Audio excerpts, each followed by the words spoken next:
जिंदगी खेलती भी उसी के साथ है जो खिलाड़ी बेहतरीन होता है। दर्द सबके एक से हैं पर हौसले अलग अलग। कोई संघर्ष करके बिखर जाता है और कोई संघर्ष करके निखर जाता है। नमस्कार दोस्तों, पैंथर एकेडमी में आप सभी लोगों का हार्दिक स्वागत है। उम्मीद है आप सारे लोग स्वस्थ होंगे, मस्त होंगे और अपनी सफलता के लिए निरंतर प्रयासरत होंगे। डेली की तरह आपको ऊर्जावान बनाए रखने के लिए आपके अंदर सकारात्मक ऊर्जा का प्रवाह बना रहे, जिससे आप अपने लक्ष्य को भेज सकें। हम लोग सेशन की शुरुआत 2 शब्द मोटिवेशनल कोट से करना चाहेंगे। आइए देखिए, यहां 4 लाइनें सुंदर सी दी गई हैं। देखिए, मंजिलें उन्हें नहीं मिलती जिनके ख्वाब बड़े होते हैं, बल्कि मंजिलें उन्हें मिलती हैं जो जिद पर अड़े होते हैं। मतलब आपने अगर सफलता के लिए लक्ष्य तय कर लिया है, निर्धारित कर लिया है, तो आपको रुकना नहीं है, थकना नहीं है, आपको निरंतर प्रयास करते रहना है, आपको सफलता जरूर प्राप्त होगी। आइए हम लोग सेशन की शुरुआत करें और इस सेशन में बहुत महत्वपूर्ण प्रश्नों को लिया गया है। आपसे यही गुजारिश रहेगी कि सेशन में शुरुआत से लेकर अंत तक बने रहिए। यह सेशन आपके लिए काफी फायदेमंद होने वाला है। आइए इस सेशन का पहला प्रश्न देखें जो कि अत्यंत महत्वपूर्ण है। यहां दिया गया पहला प्रश्न, हाल ही में चर्चा में रहा विश्व साक्षरता दिवस किस दिवस को मनाया जाता है? तो देखिए, पहला हमारा विकल्प है 2 सितंबर, दूसरा 5 सितंबर, तीसरा 16 सितंबर, चौथा दिया गया है 8 सितंबर। यहां जो हमारा सही विकल्प होगा मित्रों, विकल्प नंबर डी सही होगा। प्रतिवर्ष 8 सितंबर को विश्व साक्षरता दिवस के रूप में मनाया जाता है। अगर हम बात करें पहली बार यह कब मनाया गया था, तो पहली बार यूनेस्को के द्वारा 1966 ईस्वी में विश्व साक्षरता दिवस मनाए जाने की घोषणा की गई और 1967 ईस्वी में इसे पहले मनाया गया। अगर हम बात करें यूनेस्को की, तो यूनेस्को का मुख्यालय कहां स्थित है? तो फ्रांस की राजधानी पेरिस है, यहां पर स्थित है। और इसके प्रमुख कौन है? तो आंद्रे अजोले है। अगर हम बात कर ले यहां मित्रों साक्षरता के परिप्रेक्ष्य में, तो यहां देखें हाल ही में 16वीं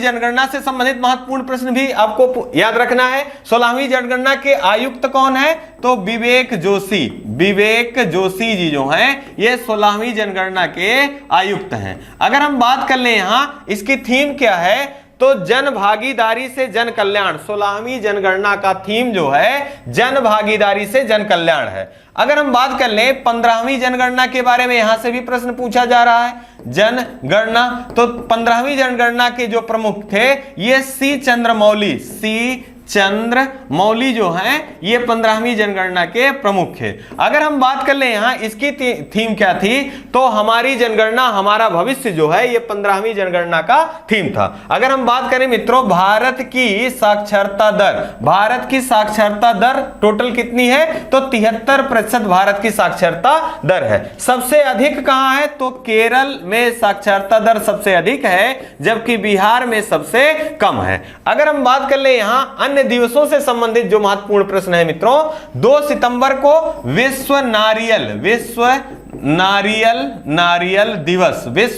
दिवस के रूप में मनाया जाता है। अगर हम बात करें, यह नारियल उत्पादक देशों के द्वारा घोषणा किया गया। और विश्व में सर्वाधिक नारियल कौन सा देश उत्पादन करता है? इंडोनेशिया। अगर भारत के परिप्रेक्ष्य में देखें तो केरल राज्य नारियल का उत्पादन सर्वाधिक करता है। अगर हम बात करें 5 सितंबर के बारे में, तो राष्ट्रीय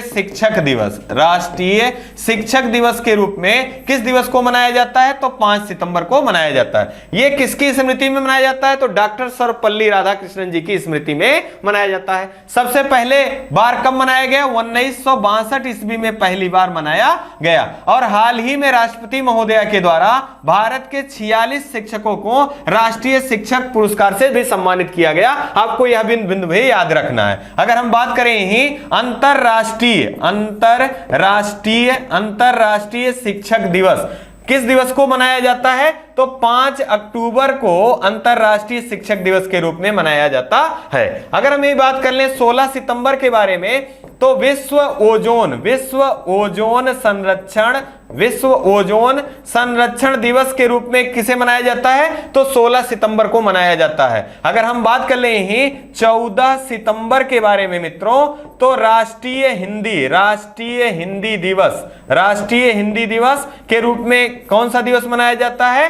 तो 14 सितंबर को। जबकि 10 जनवरी को विश्व हिंदी दिवस के रूप में मनाया जाता है। ये सारे प्रश्न आपको जरूर याद रखने हैं। और हाल फिलहाल के दिनों में जो दिवस से प्रश्न बनने हैं यहां से आपको जरूर लाभ मिलने वाला है। आइए इसी क्रम में हम लोग अगला प्रश्न देख लें। अगला अत्यंत महत्वपूर्ण प्रश्न है, हाल ही में किसके द्वारा PM school for rising India नामक योजना की घोषणा किया गया। यहां जो हमारा विकल्प दिया गया है, पहला प्रधानमंत्री नरेंद्र मोदी जी दिया गया है, दूसरा दिया गया है अमित शाह, तीसरा दिया गया है राजनाथ सिंह, चौथा दिया गया है ओम बिरला। यहां जो हमारा सही विकल्प है मित्रों, विकल्प नंबर ए सही होगा। यह प्रधानमंत्री नरेंद्र मोदी जी द्वारा इस योजना का घोषणा किया गया। और यह कब किया गया, तो यह 5 सितंबर राष्ट्रीय शिक्षक दिवस के दिन किया गया। इसका उद्देश्य क्या है मित्रों, तो आपको ध्यान रखना है। इसका उद्देश्य जो है, भारत में जो 14,500 लगभग 14,500 जो स्कूल हैं उसका उन्नयन करना या उनका विकास करना इसका मुख्य उद्देश्य है। अब अगर हम यहाँ स्कूल से संबंधित अगर महत्वपूर्ण जानकारियों को देखें तो स्कूलों से संबंधित एक महत्वपूर्ण योजना है मिड डे मील योजना। मिड डे मील योजना कब प्रारंभ हुआ था, तो 1995 ईस्वी में मिड डे मील योजना प्रारंभ हुआ था। साथ ही साथ इसका नाम परिवर्तित कर दिया गया है हाल ही में, तो इसका पीएम पोषण योजना के नाम से मिड डे मील योजना को जाना जाता है। अगर हम बात कर लें शिक्षा पहले किस सूची का विषय था, तो शिक्षा पहले राज्य सूची का विषय था, लेकिन 42वां संविधान संशोधन के द्वारा इसे समवर्ती सूची के विषय के रूप में परिवर्तित किया गया। यह 1976 ईस्वी में किया गया था। अगर हम बात करें सूचियां कहां से ली गई हैं, तो सूचियां ऑस्ट्रेलिया से सूचियां ली गई हैं। कितने प्रकार की सूचियां हैं, तो 3 प्रकार की सूचियां हैं, राज्य सूची, संघ सूची और समवर्ती सूची। अगर हम बात कर ले यहां पर महत्वपूर्ण जानकारी के रूप में, हाल ही में स्कूल चलो अभियान किसके द्वारा प्रारंभ किया गया, तो स्कूल चलो अभियान उत्तर प्रदेश सरकार के द्वारा प्रारंभ किया गया। कहां से, श्रावस्ती से प्रारंभ किया गया। अगर हम बात कर ले मित्रों, हाल ही में प्रतियोगी परीक्षाओं के लिए अभ्युदय योजना कहां से प्रारंभ किया गया, तो यह भी उत्तर प्रदेश सरकार की योजना है। यहां पर निःशुल्क प्रतियोगी परीक्षाओं की तैयारी का व्यवस्था जो है वो सरकार के द्वारा की जाती है। अगर हम बात कर ले यहां अमित शाह जी के बारे में, तो भारत के पहले सहकारिता मंत्री कौन है, तो भारत के पहले सहकारिता मंत्री और भारत के गृह मंत्री कौन है, अमित शाह जी हैं। अगर हम बात करें राजनाथ सिंह जी के बारे में, तो भारत के रक्षा मंत्री कौन है, तो राजनाथ सिंह जी हैं। अगर हम बात करें ओम बिरला जी के बारे में, तो 17वीं लोकसभा के लोकसभा अध्यक्ष कौन है, तो लोकसभा अध्यक्ष के रूप में ओम बिरला जी हैं। आपको ध्यान रखना है कि किस अनुच्छेद में लोकसभा अध्यक्ष वर्णित है, तो अनुच्छेद 93 में लोकसभा अध्यक्ष का वर्णन है। आइए इसी क्रम में हम लोग अगला प्रश्न देख लें। अगला है, हाल ही में किस भारतीय राज्य ने अपने 3 नए जिलों का गठन किया है। हमारे विकल्प दिए गए, पहला उत्तराखंड, दूसरा छत्तीसगढ़, तीसरा हिमाचल प्रदेश, चौथा झारखंड। यहां जो सही हमारा विकल्प है, विकल्प नंबर बी सही होगा, छत्तीसगढ़। छत्तीसगढ़ की राजधानी क्या है, रांची। क्या है मित्रों, रांची है। आपको याद रखना है कर्क रेखा के समीप भारत की कौन सी राजधानी है, तो वो कर्क रेखा के सबसे कम समीप में कौन सी राजधानी है, तो छत्तीसगढ़ की राजधानी रांची है। अगर हम बात करें आयुष्मान योजना कहां से प्रारंभ किया गया था, तो ये छत्तीसगढ़ की राजधानी रांची से 23 सितंबर 2018 को प्रारंभ किया गया। अगर हम बात करें छत्तीसगढ़ के मुख्यमंत्री कौन है, तो भूपेश बघेल जी हैं, और यहां की राज्यपाल कौन है, अनुसुईया उइके हैं। अगर हम बात करें यहां से भारत का नियाग्रा किस जलप्रपात को कहा जाता है, तो चित्रकूट जलप्रपात को भारत का नियाग्रा कहा जाता है। और ये किस नदी पर है, इंद्रावती नदी पर स्थित है। और इंद्रावती नदी कहां पर स्थित है, तो इंद्रावती नदी का संबंध छत्तीसगढ़ से है। यहीं पे इंद्रावती नेशनल पार्क भी है। अगर हम बात करें भारत में कितने टाइगर रिजर्व हैं, तो भारत में वर्तमान में 53 टाइगर रिजर्व हैं, और 53वां टाइगर रिजर्व कौन है? तो गुरु घासीदास टाइगर रिजर्व है, और ये कहां स्थित है? छत्तीसगढ़ में स्थित है। साथ ही साथ आपको एक प्रश्न और भी याद रखना है कि उत्तराखंड, छत्तीसगढ़ और झारखंड, इन 3 राज्यों का गठन सन 2000 में किया गया था। आइए इसी क्रम में हम लोग अगला प्रश्न देख लें। अगला प्रश्न आपका है, हाल ही में चर्चा में रहा गैस सेट मिलान 2022 का आयोजन कहां किया गया? यहां देखिए, पहला दिया गया यूएसए, दूसरा दिया गया जापान, तीसरा इटली, चौथा ऑस्ट्रेलिया। यहां जो हमारा सही विकल्प है, विकल्प नंबर सी सही होगा। इटली में गैस टेक मिलान 2022 का आयोजन किया गया इटली में। इटली की राजधानी क्या है? तो रोम है। रोम किस नदी के तट पर स्थित है? टाइबर नदी के तट पर स्थित है रोम। अगर हम बात करें गैसटेक की, तो एलएनजी लिक्विफाइड नेचुरल गैस, यहां पर जो प्रदूषण मुक्त गैसें हैं जैसे एलएनजी, इन गैसों के उत्पादन में, साथ ही साथ कार्बन के उत्पादन को कम करने के लिए विभिन्न देशों का यहां बैठक बुलाया गया है, जिसे नाम क्या दिया गया है? गैसटेक मिलान 2022। और ये 50वीं बैठक है, ये 50वीं बैठक है। इसका आयोजन कहां किया जा रहा है? तो इटली में किया जा रहा है। इटली की राजधानी कौन है? तो रोम है। और भारत का प्रतिनिधित्व यहां से किसके द्वारा किया जाएगा? तो शहरी और आवास केंद्रीय मंत्री कौन है? हरदीप सिंह पुरी जी हैं। इनके द्वारा इसका क्या किया जा रहा है? भारत का प्रतिनिधित्व किया जा रहा है। अब एक प्रश्न आपको याद रखना है कि भारत कार्बन न्यूट्रल होने का कब तक का लक्ष्य रखा है? तो भारत 2030 तक कार्बन न्यूट्रल होने का लक्ष्य रखा है, और इसी के परिप्रेक्ष्य में यह बैठक बुलाई गई है। साथ ही साथ आपको ये याद रखना है, एक प्रश्न पूछा जाता है कि इटली की गंगा किस नदी को कहा जाता है? तो इटली की गंगा पो नदी को कहा जाता है, आपको ध्यान रखना है। साथ ही साथ पूछा जाता है कि भूमध्य सागर की कुंजी के नाम से किस ज्वालामुखी को जाना जाता है? तो स्ट्राम्बोली ज्वालामुखी जो है, ये भूमध्य सागर का प्रकाश स्तंभ के नाम से किस ज्वालामुखी को जाना जाता है? तो स्ट्राम्बोली को भूमध्य सागर का प्रकाश स्तंभ के नाम से जाना जाता है। अगर हम बात करें यहाँ यूएसए की, तो यूएसए की राजधानी वाशिंगटन डीसी है, और यह पोटोमैक नदी के तट पर स्थित है। अगर हम बात करें जापान की राजधानी टोक्यो है। अगर हम बात करें ऑस्ट्रेलिया की, यहाँ की राजधानी कैनबरा है। और जो 7 महाद्वीप हैं, 7 महाद्वीपों में सबसे छोटा महाद्वीप कौन है? ऑस्ट्रेलिया है। इसे गोल्डन प्लीस या प्यासी भूमि का देश या कंगारुओं के देश के नाम से भी जाना जाता है। आइए इसी क्रम में अगला देख लें। हाल ही में चर्चा में रहा हर घर आरओ जल वाला पहला गांव कौन सा रहा है? यहां देखिए, पहला दिया गया भरतौल बरेली, दूसरा दसपारा त्रिपुरा, तीसरा दिया गया बुरहानपुर मध्य प्रदेश, चौथा मांडला मध्य प्रदेश। यहां जो हमारा सही विकल्प होगा, या पहला विकल्प सही होगा, भरतौल बरेली, ये उत्तर प्रदेश से संबंधित है, और यह हर घर आरओ जल वाला पहला गांव बना है। अब यहां अगर हम बात कर ले, हर घर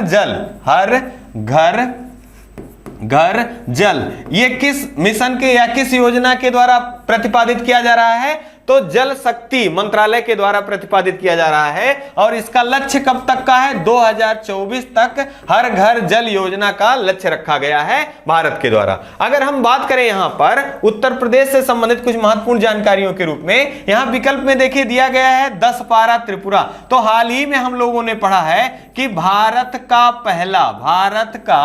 पहला जैव गांव कौन है? तो दसपारा है, जो कि त्रिपुरा राज्य से संबंधित है। अब अगर आपको ध्यान हो, तो हम लोगों ने इस प्रश्न के माध्यम से देखा था कि विश्व का पहला जैविक राज्य कौन सा है? तो वो सिक्किम है। अगर इसी क्रम में हम देख लें, बुरहानपुर मध्य प्रदेश जो दिया गया है, तो यहां देखिए, यह भारत का पहला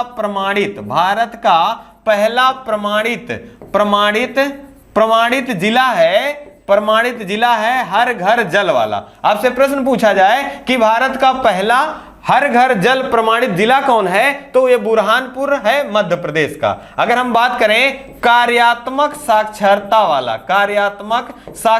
वाला भारत का पहला जिला कौन है? साक्षरता वाला पहला जिला कौन है? तो ये मंडला है जो कि मध्य प्रदेश में स्थित है। अगर हम बात करें, यहां हमने हर घर आरओ वाला पढ़ लिया, भरतौल है बरेली उत्तर प्रदेश से, और हर घर जल प्रमाणित जिला पढ़ लिया, यहां मध्य प्रदेश बुरहानपुर का है। तो इसी क्रम में अगर हर घर जल प्रमाणित राज्य की बात करें तो यह कौन है? गोवा है। और अगर हम केंद्र शासित प्रदेश की बात करें तो यह दमन और दीव है। इसी क्रम में अगर हम गोवा से महत्वपूर्ण पक्षों को जाने तो यहां क्षेत्रफल के आधार पर भारत का सबसे छोटा राज्य कौन सा है? गोवा है। और इसके मुख्यमंत्री कौन है? प्रमोद सावंत जी हैं। और अगर हम बात करें भारत में कौन सा ऐसा राज्य है जहां पर समान नागरिक संहिता पाई जाती है? तो ये कौन है? ये गोवा है। और समान नागरिक संहिता किस अनुच्छेद में वर्णित है? अनुच्छेद 44 में वर्णित है। गोवा किसका उपनिवेश था? गोवा पुर्तगालियों का उपनिवेश था और इसे 1987 में राष्ट्रीय राज्य के रूप में घोषित किया गया। आइए इसी क्रम में अगला देख लें। हाल ही में सेना की फायर एंड फ्यूरी कॉर्प्स ने कहां पर इग्नाइटेड माइंड्स कार्यक्रम की शुरुआत की? विकल्प हमारा पहला दिया कारगिल, दूसरा हिमाचल प्रदेश, तीसरा उत्तर प्रदेश, चौथा केरल। यहां जो सही हमारा विकल्प है, विकल्प नंबर ए सही होगा, कारगिल में प्रारंभ किया गया। अब यहां हमको ध्यान रखना है कि सेना का एक भाग है जिसका नाम क्या है? Fire and fury corps. इसके द्वारा इग्नाइटेड माइंड्स कार्यक्रम प्रारंभ किया गया कारगिल में। यह दूसरा स्थल है जहां प्रारंभ किया गया। पहले लेह में इसको प्रारंभ किया गया था और लेह में सुचारू रूप से संचालन करने के बाद इसे आगे और बढ़ाए जाने की कोशिश की गई। अब कहां पर? कारगिल में किए जाने की घोषणा की गई है। अब यहां पर अगर हम बात करें कि इसका वित्तीय फंडिंग किसके द्वारा होगा, तो HPCL के द्वारा इसका वित्तीय फंडिंग होगा। इसका उद्देश्य क्या है ये भी जाने तो प्रतियोगी परीक्षा जिसमें से आपको ध्यान रखना है जेई साथ ही साथ जो नीट है इसकी तैयारी करने वाले बच्चों के लिए यह कार्यक्रम प्रारंभ किया गया सेना के द्वारा। इसका लक्ष्य क्या रखा गया है? तो इसमें कक्षा 12 में जो है ये 70% मार्क अनिवार्य है। साथ ही साथ उस फैमिली का जो इनकम हो वो 3-3.5 लाख से अधिक नहीं होना चाहिए। साथ ही साथ ये मूल रूप से लद्दाख का निवासी होने चाहिए, तब ये इस योजना के पात्र होंगे। अगर हम बात कर ले, यहां महत्वपूर्ण लद्दाख से बात हो रही थी, तो लोसर महोत्सव कहां मनाया जाता है? तो लद्दाख में आयोजित किया जाता है। अगर हम बात करें हिमालयन फिल्म फेस्टिवल का आयोजन कहां किया गया? तो इसका आयोजन लद्दाख में किया गया। अगर हम बात कर ले, हाल ही में लद्दाख ने अपने राष्ट्रीय पशु को चिन्हित किया है, तो क्या है इसका राष्ट्रीय पशु? हिमतेंदुआ जो है इसका राष्ट्रीय पशु है। अगर हम बात करें भारत का सबसे बड़ा नेशनल पार्क कौन सा है? तो हेमिस हाई नेशनल पार्क है। वो कहां स्थित है? लद्दाख राज्य में स्थित है। अगर हम बात करें हिमाचल प्रदेश के बारे में, तो हिमाचल प्रदेश की राजधानी शिमला है और यहां के मुख्यमंत्री कौन है? जयराम ठाकुर जी हैं। अगर हम बात करें उत्तर प्रदेश की, तो इसकी राजधानी लखनऊ है और योगी आदित्यनाथ जी मुख्यमंत्री है, साथ ही साथ आनंदीबेन पटेल है। अगर हम बात करें केरल की, तो आर्यन रवि यहां के राज्यपाल हैं और पिनरई विजयन यहां के क्या हैं? मुख्यमंत्री हैं और इसकी राजधानी क्या है? त्रिवेंद्रपुरम है। आइए इसी क्रम में अगला देख लें। हाल ही में चर्चा में रही देश की पहली नेजल वैक्सीन कोविड-19 की मंजूरी प्रदान किया गया। यह किस कंपनी के द्वारा बनाया गया? पहला देखिए जाइडस कंपनी, दूसरा भारत बायोटेक कंपनी, तीसरा सीरम इंस्टीट्यूट, चौथा डॉक्टर रेड्डी लेबोरेटरीज। यहां जो हमारा सही विकल्प होगा, विकल्प नंबर भी सही होगा, भारत बायोटेक के द्वारा देश की पहली नेजल का मतलब नाक से ली जाने वाली दवा, यह कोविड के लिए विकसित किया गया है। अब यहां जाने भारत बायोटेक का मुख्यालय कहां है? तो हैदराबाद में भारत बायोटेक का मुख्यालय है। अगर हम बात कर ले यहां जाइडस कंपनी की, तो 3 डोज वाली पहली दवा किसके द्वारा बनाई गई थी? तो ये जाइडस कंपनी के द्वारा बनाई गई थी और ये डीएनए पर आधारित है। किस पे आधारित है? डीएनए पर आधारित है। अगर हम बात करें सीरम इंस्टीट्यूट के बारे में मित्रों, तो कोविशील्ड नामक दवा का निर्माण किसके द्वारा किया गया था? तो सीरम इंस्टीट्यूट के द्वारा किया गया था। इसका मुख्यालय कहां है? इसका मुख्यालय पुणे में है। अगर हम बात कर ले यहां पर भारत में या विश्व का पहला टीका किसके द्वारा बनाया गया था? तो विश्व का पहला टीका एडवर्ड जेनर के द्वारा बनाया गया था। और यह किसका टीका था? तो स्मॉल पॉक्स या चेचक का टीका इजाद किया गया था। अगर हम बात करें कोविड के बारे में, कोविड का पहला टीका स्पुतनिक 5 या स्पुतनिक वी का इजाद सबसे पहले किसने किया था? तो स्पुतनिक वी का जो इजाद है सबसे पहले रूस के द्वारा किया गया था। ये सारे प्रश्न अत्यंत महत्वपूर्ण है, आपको जरूर याद रखने हैं। आइए इसी क्रम में अगला देख लें। हाल ही में भारत और किस देश के बीच 2+2 मंत्री स्तरीय संवाद आयोजित किया जाएगा? यहां देखिए पहला दिया गया रूस, दूसरा जापान, तीसरा ऑस्ट्रेलिया, चौथा कनाडा। यहां जो हमारा सही विकल्प होगा जापान के साथ किया जाएगा। तो सबसे पहले हम यहां जाने कि भारत किन देशों के साथ 2+2 मंत्री स्तरीय वार्ता करता है और इस 2+2 का मतलब क्या होता है? तो 2 देशों के मंत्री जो बैठते हैं उसमें 2 मंत्री अन्य देश के, और जहां पर इसका आयोजन किया जाता है उस देश के 2 मंत्रियों के बीच में वार्तालाप होती है, चाहे रक्षा के क्षेत्र में हो या अन्य क्षेत्रों में इसमें वार्तालाप की जाती है, और इसे 2+2 मंत्री स्तरीय वार्ता के नाम से जाना जाता है। अगर हम बात करें यह क्वाड देशों का 2+2 वार्ता है और सबसे पहले 2020 में नई दिल्ली में आयोजित किया गया था। और ये दूसरा है, आपको ध्यान रखना है, ये दूसरा है और 2022 का, और इसका आयोजन कहां किया जा रहा है? जापान की राजधानी टोक्यो में इसका आयोजन किया जा रहा है। अब यहां पर भारत का प्रतिनिधित्व किसके द्वारा किया जा रहा है? तो विदेश मंत्री आपको याद होगा एस जयशंकर। विदेश मंत्री कौन है? एस जयशंकर जी। साथ ही साथ भारत के रक्षा मंत्री जो हैं, रक्षा मंत्री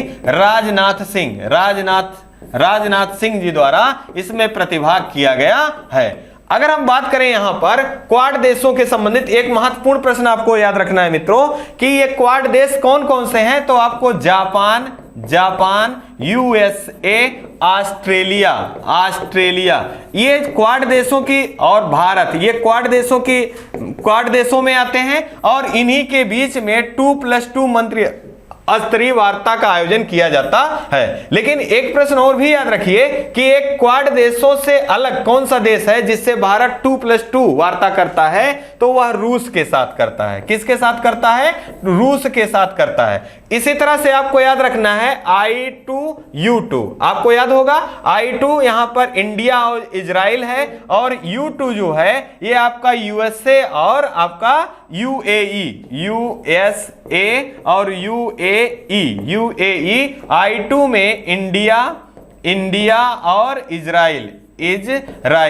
इस संस्था को भी आपको याद रखना है। अगर हम बात करें यहां रूस की राजधानी क्या है? मॉस्को है, जापान की टोक्यो है, ऑस्ट्रेलिया की कैनबरा है और कनाडा की ओटावा है। हाल ही में हम लोगों ने देखा है कि पहली स्वामी विवेकानंद की मूर्ति का अनावरण कहां किया गया? तो कनाडा में किया गया है। किसके द्वारा किया गया है? तो ओम बिरला जी के द्वारा किया गया है। आइए इसी क्रम में हम लोग अगला प्रश्न देख लें। अगला है हाल ही में किस राज्य द्वारा एक नई स्कूल स्वास्थ्य योजना सेहत का शुभारंभ किया गया? यहां देखिए पहला दिया गया है पंजाब, दूसरा गुजरात, तीसरा दिया गया राजस्थान, चौथा हरियाणा। यहां जो हमारा सही विकल्प होगा, विकल्प नंबर डी होगा, हरियाणा। अब यहां पर हरियाणा से आपको ध्यान रखना है, हरियाणा के मुख्यमंत्री कौन है? तो मनोहर लाल खट्टर जी जो हैं ये मुख्यमंत्री हैं, जबकि राज्यपाल के रूप में बंडारू दत्तात्रेय जी हैं। हरियाणा का गठन कब हुआ था? तो 1966 ईस्वी में इसका गठन हुआ था। अब यहाँ सेहत योजना का संबंध किससे है? तो हरियाणा राज्य में जो 25 लाख स्कूल के छात्र हैं, इनका एक वर्ष में 2 बार 2 बार स्वास्थ्य परीक्षण किया जाना इसका मुख्य उद्देश्य है। साथ ही साथ अगर हम बात करें, हाल ही में हमको याद रखना है कि सूरज कुंड मेले का आयोजन, 35वां सूरज कुंड मेले का आयोजन कहां किया गया? तो हरियाणा के फरीदाबाद में 35वां सूरज कुंड मेले का आयोजन किया गया। फोकस राज्य क्या था? तो फोकस राज्य जम्मू कश्मीर था और फोकस देश कौन था? तो उज्बेकिस्तान इसका फोकस देश था। अगर हम बात कर ले खेलो इंडिया यूथ गेम का आयोजन कहां किया गया? तो हरियाणा के पंचकुला में किया गया। और इस पदक तालिका में पहले स्थान पे कौन रहा? तो हरियाणा यहां पदक तालिका में पहले स्थान पे रहा। ये सारे प्रश्न आपके लिए अत्यंत महत्वपूर्ण है, आपको जरूर याद रखना है। आइए इसी क्रम में अगला देख लें और इस सेशन का लास्ट है। हाल ही में भारतीय मूल की सुएला बेबरमैन को किस देश का गृह मंत्री बनाया गया? यहां देखिए, पहला दिया गया है ब्रिटेन, दूसरा कनाडा, तीसरा दिया गया है स्पेन, चौथा स्वीडन। यहां जो हमारा सही विकल्प है, विकल्प नंबर ए सही होगा, ब्रिटेन के हाल ही में चुनाव हुए हैं। तो आपको ध्यान रखना है कि प्रधानमंत्री के रूप में तीसरी महिला के रूप में प्रधानमंत्री के रूप में चुनी गई हैं। वो कौन है? तो इनका नाम जो है ये लीज ट्रेस जो है ये प्रधानमंत्री बनी है, कहां की? ब्रिटेन की। और इन्होंने सुएला बेबरमैन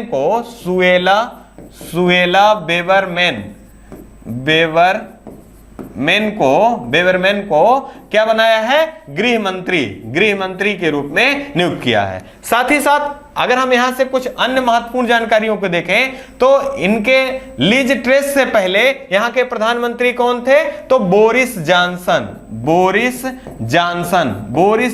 जी थे। उस दौरान यहां की गृह मंत्री कौन थी? तो आपको यहां से प्रश्न बना हुआ है,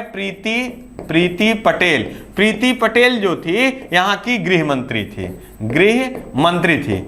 साथ ही साथ अगर हम बात करें कि जब नई प्रधानमंत्री नियुक्त की गई लीज ट्रेस, उनके यहां गृह मंत्री के रूप में किसे नियुक्त किया गया? तो सुएला बेबरमैन को नियुक्त किया गया। बोरिस जॉनसन के दौरान, शासनकाल के दौरान सुएला बेबरमैन यहां की महान्यायवादी कौन थी? तो यहां पर महान्यायवादी के रूप में सुएला बेबरमैन थी। जबकि वित्त मंत्री के